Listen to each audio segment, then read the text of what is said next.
Hello friends, welcome to Creative Medicine. In this lecture, we will learn about Then you have the next type, which is established papilledema. In established papilledema, the visual acuity will start to impair, so there is transient visual disturbances are present, with visual acuity being normal or it can be either impaired.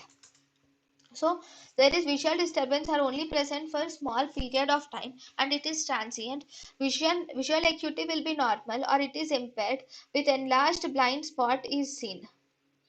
Visual venous tortuosity and dilatations are also seen. So in the optic disc we see that there is venous tortuosity and dilatations are seen along with pericapillary hemorrhages, cotton wool spots and hard exudates are also seen.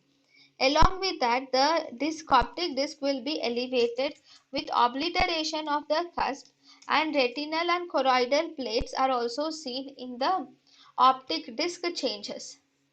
So these are the changes in the optic disc. So the veins which are going, these will be tortuous and dilated veins will be present with flame shaped hemorrhages will be seen in the fundus examination along with the cotton wool spots, and hard exudates are also seen.